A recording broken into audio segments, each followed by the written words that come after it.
From Kansas State University, this is Agriculture Today. Eric Atkinson with you. Joining us today for this week's cattle market segment, Derrell Peel of Oklahoma State University. He'll take a look at the latest beef trade numbers from the USDA, including China's rapid climb up the U.S. beef import ladder. He tells us not to read too much into that quite yet. Then K-State's Joel DeRouchey will tell about the outstanding distance learning opportunities for you pork producers on hog reproduction and growing and finishing pigs via the SowBridge and PorkBridge Programs, both of which will start in February. And later on, K-State's Sarah Keatley will join us for the weekly 4-H segment. She'll put out the call for instructors for this year's Kansas 4-H Discovery Days. It's all here on Agriculture Today. What is radon? Home exposure to radon gas is the leading cause of lung cancer death in the United States for non-smokers. In Kansas, 1 in 4 homes will test at or above the EPA action level. The Surgeon General recommends all homes be tested and fixed if necessary. Visit kansasradonprogram.org for more information. Test, fix, save a life. This message brought to you by the Kansas Radon Program, the Kansas Association of Broadcasters, and this station. To the cattle markets we go, and the comments from a livestock economist out of Oklahoma State University. Again, a pleasure to talk with Derrell Peel about these trades. And there is new export data on beef we want to get into, of course, and some other trade matters. But recapping last week's cash, fed, and feeder cattle markets, the cash trade, well, maybe this is a good sign. At least it managed to finish with only a very modest retreat in prices, Derrell. Yeah, the fed cattle market, and actually came out early in the week, which is kind of interesting to see the trades occur early in the week and at, nearly the same money, just slightly down from the week before. We're still early in January, and I think we're still trying to get a sense of where we are post-holiday. It takes usually the first half of January to kind of get a sense of, just how much volume did we move over the holiday season and so on.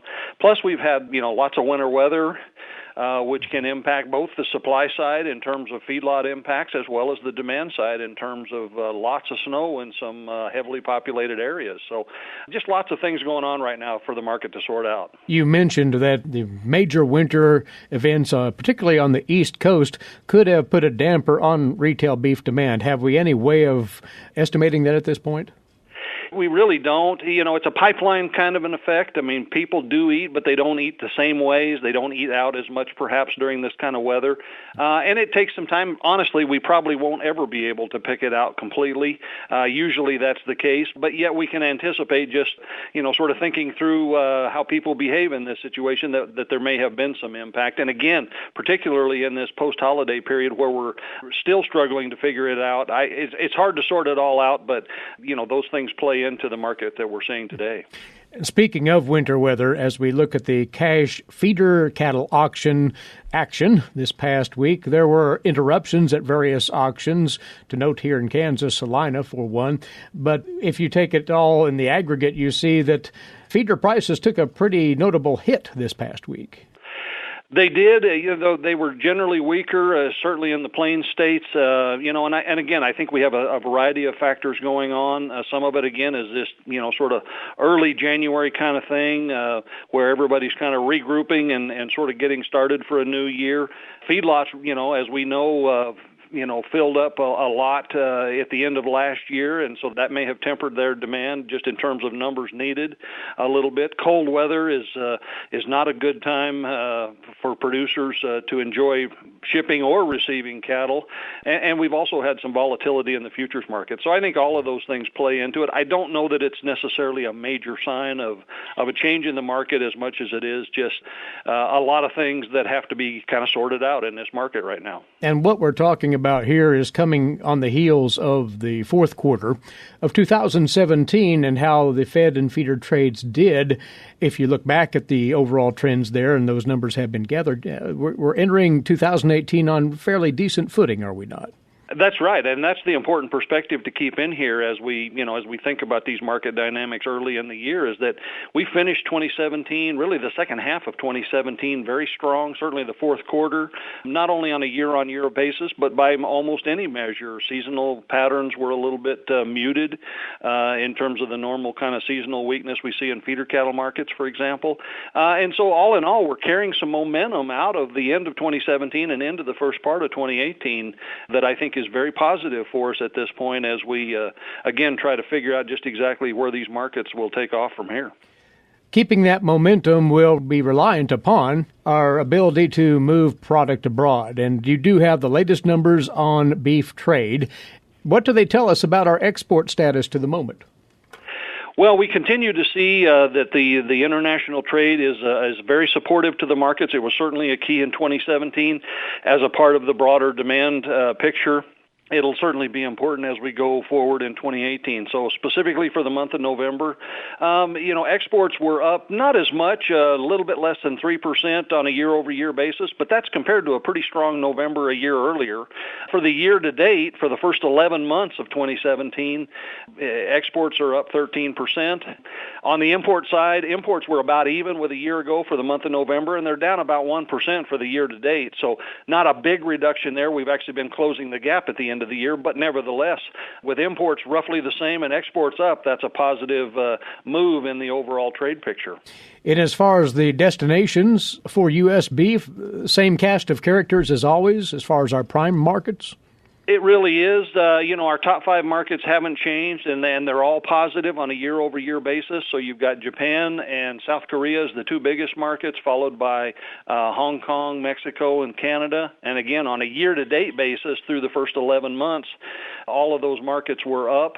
So, it's a fairly broad-based kind of demand that we see out there at this point in time. And since Japan has opened up its markets to beef, even more broadly, beef from the U.S., that is, that market, has it even come close to reaching its potential yet? Well, one of the things that's been surprising about the Japanese market is, of course, there was a change in Japanese tariffs in 2017. Because of the surge in imports of U.S. beef, it triggered an increase in tariffs on frozen beef, and there was a lot of concern following that in the last few months of the year, the last few months of data, as to whether that would have an impact. And it really doesn't seem to have had a huge impact. It was only on frozen beef, and beef exports to Japan is a mixture of fresh and frozen, so some of that was able to just transfer over. So now those frozen beef tariff increases should go through March and then reset back to the underlying level. But there is some risk that because that has pushed more into the fresh beef market, we could trigger a similar reaction on the fresh beef side. And yet, despite all of that, Japan has continued to grow. Both Japan and South Korea have been extremely strong markets for us over the last several months. Now, there's also, to note, market growth in China, that is for U.S. beef. That's always exciting to hear, but Derrell, you want to put that into an important perspective for producers. Well, we're watching this market. We do have a lot of excitement since we gained access on a political basis about mid-year in 2017, opened the doors, and now we're in that long process of trying to earn market share in that market that we've been out of for a long time. And we do see growth. We're watching these month-to-month, trade figures. And somebody noted recently that on a year-to-date basis in November or through November, that China was inside the top 20 markets. But, you have to recognize that once you get past the first 5 in terms of our top 5 markets that we previously talked about, those numbers get very, very small. So in November, China's exports of U.S. beef to China represented about 0.8% of our total exports for the month.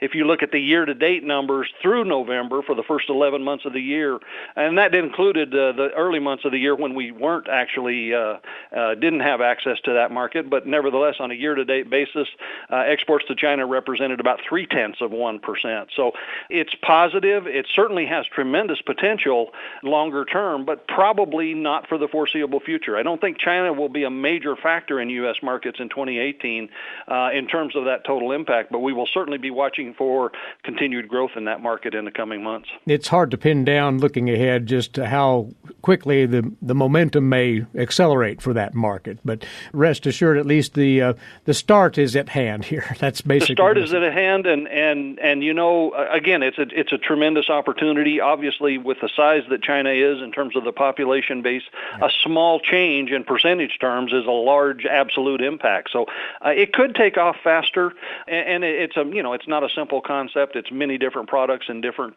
subsets of the market and so on. But my guess is it will still be a lengthy process, but we're looking for slow but steady growth as we go forward.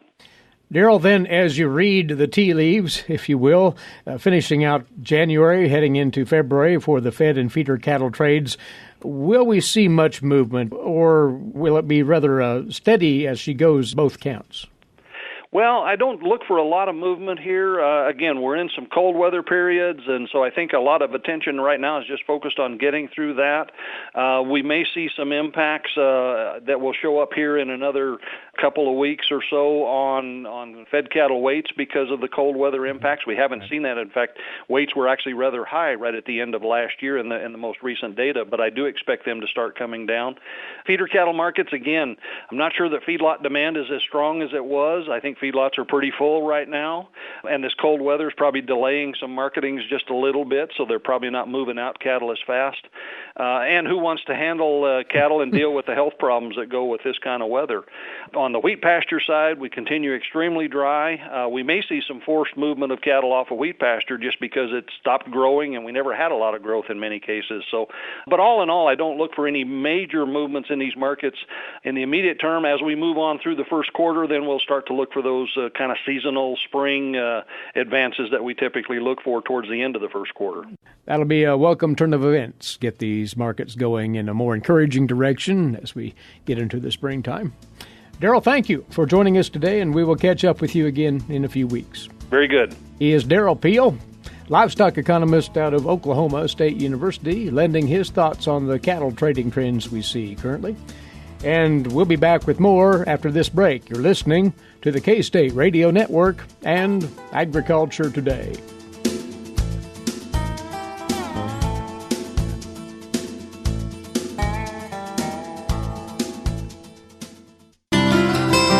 For 25 years, K-State Research and Extension's Kansas Agricultural Mediation Services has been providing a no-cost, confidential place to call in and visit with an agricultural lawyer. Our experts are available to help you producers handle legal and financial issues.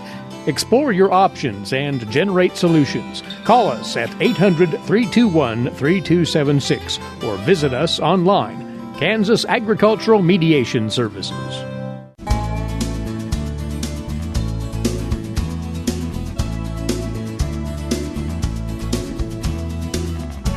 Welcome back. You're listening to Agriculture Today. The Animal Sciences and Industry Department here at Kansas State University has been directly involved for a number of years now with a special distance education opportunity for pork producers out there. This is an annual event now, and the latest iteration of it is coming up quite soon. We're talking about a pair of educational programs called SowBridge and PorkBridge. Joel DeRouchey is with us once again. He's a research and extension livestock specialist at K-State. He's been involved in organizing these particular programs every year, but they are a collaboration, Joel, of several land-grant universities, are they not? Yeah, this program's been going on for over 10 years, and both PorkBridge and SowBridge. PorkBridge focuses on the growing, finishing producers, while SowBridge focuses on those that operate sow farms. There's 11 different land-grant institutions across the United States, and our extension specialists from those individual universities partner to help put on a joint program that we can reach producers not only in the U.S. but internationally as well each year. And we compile industry experts from practical industry, experts that are involved in production on an everyday basis. We involve a different university extension as well as researchers that can bring some new cutting-edge material, as well as those from National Pork Board and other groups that are involved with our swine production areas. Now, we might in a few moments here talk up a few of the subjects that are covered in each of these, but these are entirely online, correct? Right. Once a pork business or producer signs up for one of the programs, this is all done. The presentation will be in a downloadable form, and then we connect with a phone line bridge. So everything is done, and what's very unique about this educational series is that these sessions can be done in an office directly on the farm, which most of the sessions would be for those employees to get that information. So, and also the information is both the video or the sound and the presentation are provided where it can be used in the future, so they can save and use it for future trainings with employees, or if that time didn't work, they still get all the information. So it's just not presented at one time, and if you miss it, you're out of that information. So it's something that farm can keep and have flexibility in terms of using the information presented. But it is all online in terms of downloading the presentation, then connecting with a conference call line. And that conference call, if you will, takes place midday, roughly around, 11:30 Central Time for both SowBridge and PorkBridge? Yeah, so both are. PorkBridge is conducted every other month, and it starts at 11:30, and it's on the first Thursday of each month, and goes for approximately an hour.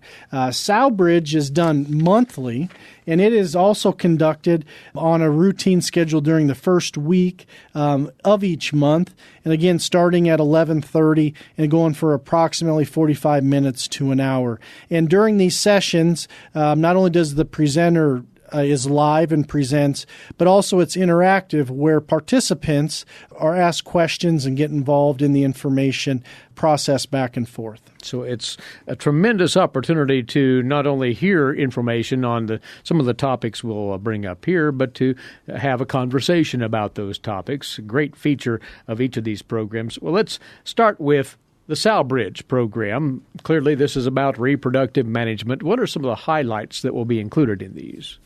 Starting in February, farms that are going through the PQA of site assessment process, we're having Jamie Eggers from National Pork Board talk about those opportunities and the feedback they get from those site assessments that all our swine producers with the PQA and market to commercial packing facilities go through.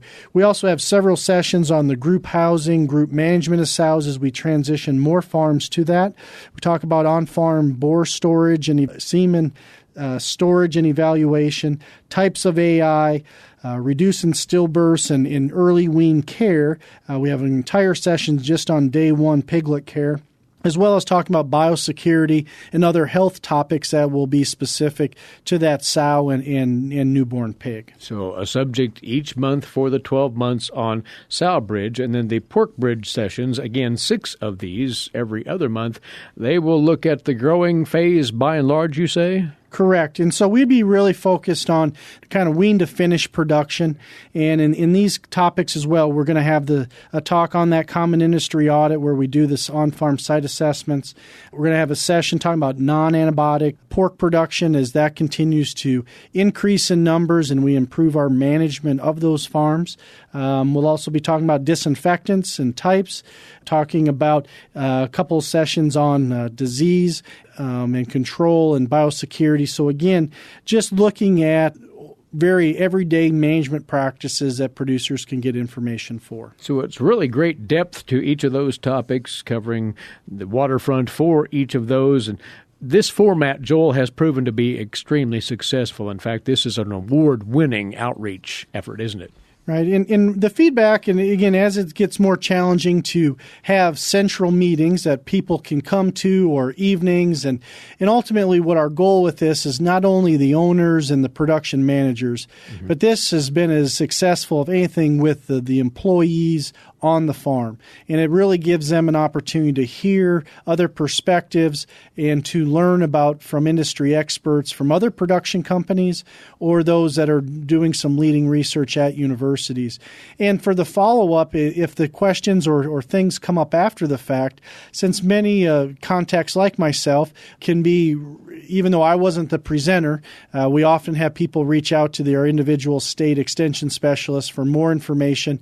We can send questions directly to those speakers to help facilitate to get all that information needed. So along with the actual presentation, quite often there's additional follow-up afterwards that we can help facilitate. Well, how to take part then? Let's get into those particulars if we might. On SowBridge, what's the registration fee? SowBridge, it's a $250 for the first entity of that. So if you're a business that has multiple sow farms, you can sign those up. The first one's $250, then the additional lines will be $125.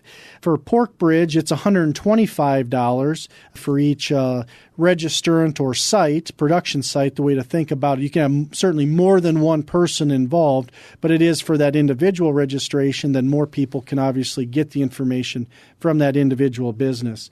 You can find the information, the full brochures for this can be found at our K-State Swine Extension website at www.ksuswine.org, and we have those under the event section located right on that front page. And the full registration information is a very quick form to fill out and to get sent in. We do ask, since the first programs start the first part of February, really over the next, by the middle, certainly by January 20th, we'd like to have all those registrations returned so that we can make sure we have enough time to get you the first information. But even if it was something where that wasn't possible, that first meeting information will still be provided, even though you maybe weren't part of the live presentation. You'd still get the audio, still get the presentation to get that information. Very well. Once again, unlimited space for either or both of these, but you want to lock down your spot in SowBridge or PorkBridge right away, so don't delay long in registering.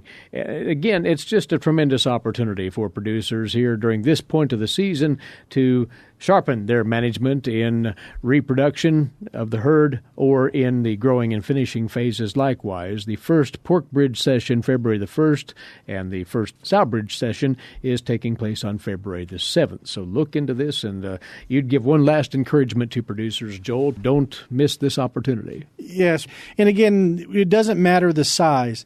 If a producer has 20 sows or if they have 20,000, the information is still very relevant to the disease, the production, the management that goes on. And so the information that's presented balances producers of different sizes and background. And again, all the information for this can be found, the full brochure and registration information can be found at our K-State Swine Extension website at ksuswine.org. Take a look. Once again, outstanding programs proven over the many years. A distance education program here for pork producers. Two phases of it, SowBridge and PorkBridge. And Joel, thank you for looking ahead to this. Good luck with conducting these in the coming months. Thank you, Eric, for having me on. He is a livestock specialist, K-State Research and Extension, Joel DeRouchey. You can tap into the full information on each of these sessions that will take place over the coming year at ksuswine.org. Before we take a break, to remind you as well that the 2018 Swine Profitability Conference is coming up not too long from now either, on Tuesday, February the 6th. On that agenda, several topics, including managing pig health with minimal antibiotic use, opportunities and pitfalls of producing antibiotic-free pork, future trends impacting the swine industry, and much more on that agenda.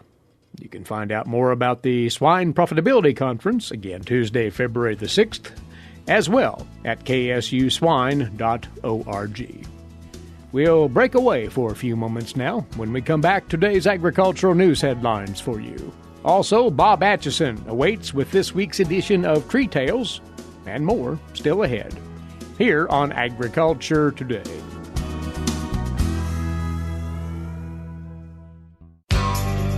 Have you ever thought about where your food comes from? If you're thinking the grocery store, think again. Facts show that the American farmer feeds more than 129 people. They are continually increasing and improving their operations. A wide variety of crops and livestock are grown in Kansas as well as the United States, providing food to your dinner plate. Next time you see a farmer or rancher, thank them. For more information, contact K-State Research and Extension.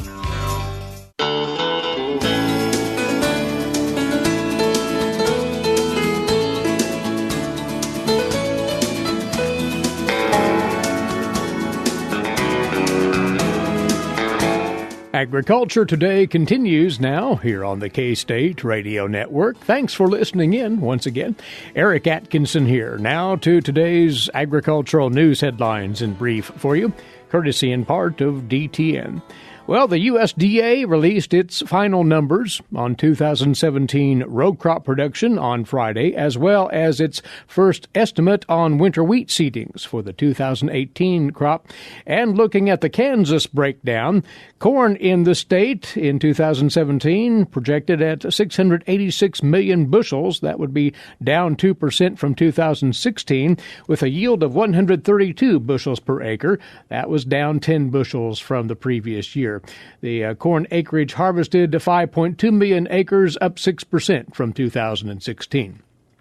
Grain sorghum in 17 estimated at 201 million bushels, down 25% from 2016. The sorghum yield 82 bushels per acre, down 9 bushels from the previous year, and the acreage harvested for grain was 2.45 million acres, down 17% from 2016. And Kansas soybean production for 17, 189 million bushels, down 2% from 2016. The soybean yield 37 bushels per acre, down 11 from a year earlier, and the acreage harvested at 5.1 million acres, up 27% from 2016. Other crops of note, canola production in Kansas, 62 million pounds in 2017, up 33% from the previous year, with a yield of 1,320 pounds per acre. That was down 620 pounds from the year earlier. The canola acreage harvested, 47,000 acres, up 23,000 acres from 2016. And cotton production in Kansas, a record high production, 185,000 bales. That was up 161% from 16. A yield of 987 pounds per acre was down 112 pounds from a year earlier, but the acreage harvested 90,000 acres, up 59,000 acres from 2016. And according to the USDA, the winter wheat seeded in Kansas for the 18 crop is estimated at 7.8 million acres. That is up from last year's seeded area of 7.6 million acres, according to the USDA. With canola seedings at 60,000 acres, that would be up from last year's seeded area of 50,000 acres in the state. Nationally, corn production came in at 14.6 billion bushels, down 4% from 2016, just slightly above the pre-report average estimate. The average corn yield was bumped up to a record high 176.6 bushels per acre, 2 bushels above the 16-17 crop. National soybean production projected at a record 4.39 billion bushels, coming in below analysts' pre-report average expectations, however. The average yield at 49.1 bushels per acre. That was just shy of 3 bushels below the 16 record yield. And soybean harvested acreage was up 8% from the previous year at 89.5 million acres. And winter wheat seedings nationally, the planted acreage, 32.6 million acres, down 1% from last year, again marking the lowest winter wheat acreage in more than a century. Hard red winter wheat acres totaling 23.1 million acres, down 300,000 from a year ago, still higher than the pre-report expectations. Soft red winter wheat totaling 5.98 million acres for the new crop. White winter wheat acreage is pegged at 3.5 million acres, according to the USDA. And a veteran of the agricultural industry has been named now the President and Chief Executive Officer of Heartland Plant Innovations, based here in Manhattan. Dusty Gallagher, who has owned and operated Fritz Consulting, an agricultural consulting company, since 2010, begins the new position on February the 5th. She previously served as the strategic lead for sorghum and co-director for developing sorghum double haploid technology with HPI. Prior to founding Fritz Consulting, Gallagher was the chief executive officer of Kansas Wheat. So again, Dusty Gallagher has been named the new president and CEO of Heartland Plant Innovations. Next up on Agriculture Today, this week's edition of Tree Tales. Awaiting with that is K-State forester Bob Atchison. Bob? Forest stewardship is the careful management of the woodlands and related natural resources we've been entrusted to take care of. In Kansas, 95% of our woodlands and windbreaks are privately owned by farmers and ranchers. Unfortunately, a very small percentage of these woodlands and their related resources are being actively managed or cared for. Managing woodlands can provide economic benefits from forest products like black walnut. It can improve wildlife habitat and encourage beautiful trees that flower in the spring and provide vibrant colors in the fall.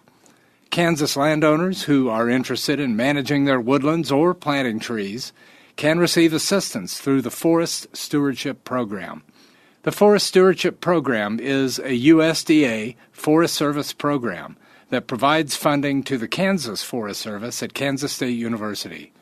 This funding supports the salaries of Kansas Forest Service foresters.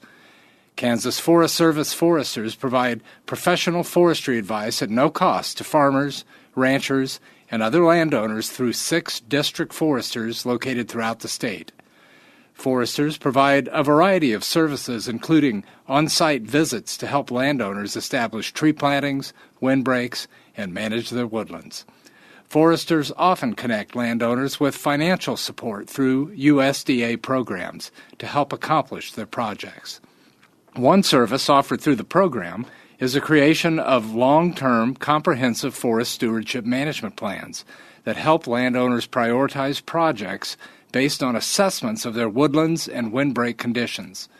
Education is an important part of the Forest Stewardship Program. Each year, the Kansas Forest Service hosts an agroforestry field day, a Walnut Council field day, and a fall forestry field day.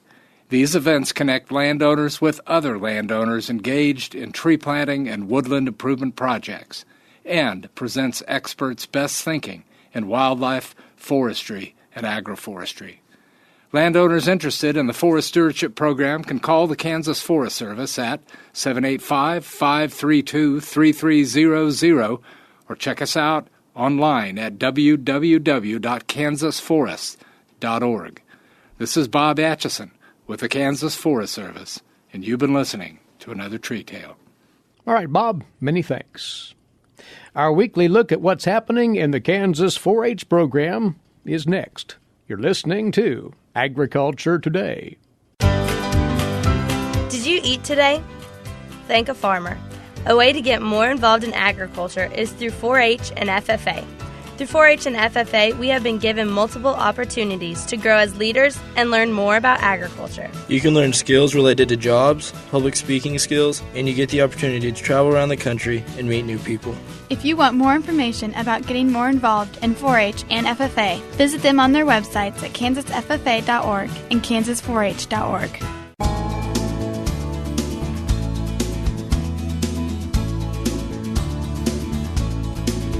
Coming your way now on this Agriculture Today, our weekly stint on the Kansas 4-H program. We're right here in the middle of January, but it's not too early to be thinking about what is one of the keynote events of the 4-H year, and that is Discovery Days here on the Kansas State University campus in the springtime. And why we're talking about that now, we'll get into that with our guest. She's the events coordinator with the 4-H staff here at Kansas State, Sarah Keatley.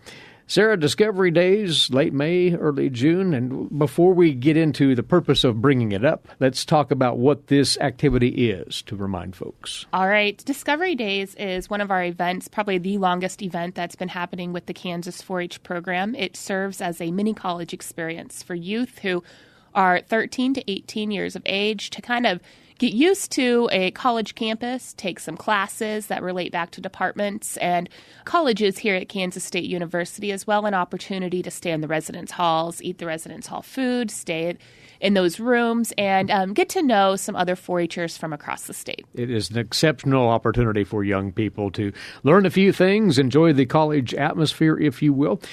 May the 29th through June the 1st, the date's set.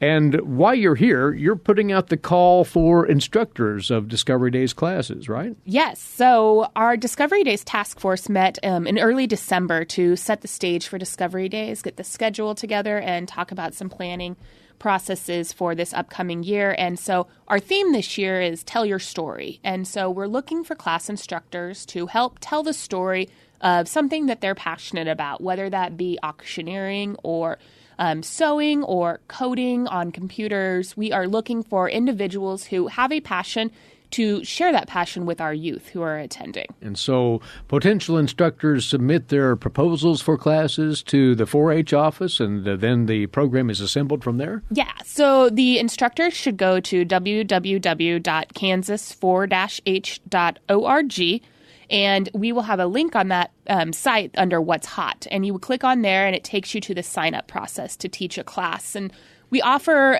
many different options for our classes. They are going to be taught this year on May 30th and May 31st. So you can teach one day or you can teach both days. That is up to your scheduling and up to your preference. We are looking for classes that are 75 minutes in length, classes that are 3 hours in length, or classes that are all day in length. And so the youth, when they come, have the opportunity to sign up for those different times and those different classes. But we are asking that our classes this year relate back to departments and colleges here at Kansas State University so that we can help tie those passions that our instructors and that our youth have into something here at Kansas State so that those youth attending can see themselves here, whether that be in the next year or would that be in the next 5 years. So outside of those basic guidelines, the instructor or potential instructor can assemble and format that teaching to their desires, right? Yeah. So that class, we just ask that it's hands-on. Hands-on learning. It goes along with the 4-H learning experience. And when they sign up to teach those classes, they can do it however they want and however fits their classes. We find a class location for you here at the university unless you have a place that you would like to have your class off-site, and then we can provide transportation for those classes as well.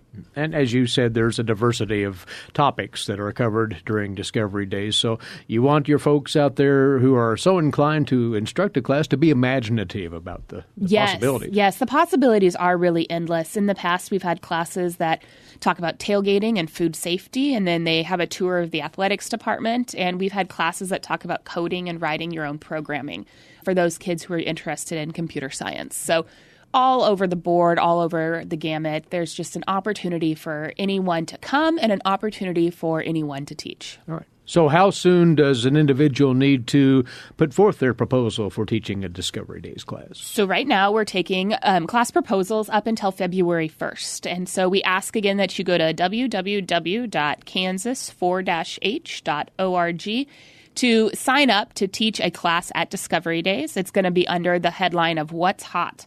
We'll take those class proposals till February 1st, and then Discovery Days registration will not open until March 1st. That gives us a chance to make sure we have enough classes for everybody attending, and it gives us an opportunity to make sure that we can get all of that registration up and ready to go. So if you have an idea for Discovery Days class, submit that idea no later than February the 1st. And you said it, but we'll remind again, you're getting questions from potential participants in Discovery Days. March 1st is when the registration opens for that. Correct. It'll open at midnight. The classes are filled on a first-come, first-served basis. And so some of those more popular classes fill up in a day or two. So if you are a participant interested in coming to Discovery Days, mark your calendar. Again, that's March 1st, and it will open at midnight, so 12 a.m. And all of this will be updated and posted regularly on the Kansas 4-H website, kansas4-h.org. Not too early to be thinking about Discovery Days 2018 here at Kansas State. Again, for the record, May the 29th through June the 1st. Always an exciting event, and the pieces coming together in advance of that. So, Sarah, thank you for the heads up on this. Yes, thank you, Eric. She is Sarah Keatley, the events coordinator for Kansas 4-H, based here at K-State. And once more, they are recruiting instructors for this next round of Discovery Days. The theme, Tell Your Story, tying it back to activities and educational opportunities here at Kansas State University. By the way, there's a more impending deadline on a Kansas 4-H event, which happens to be today. This is the final day to register for the 2018 Kansas 4-H Citizenship in Action event. It takes place, of course, in the state capital, Topeka, February the 18th and the 19th.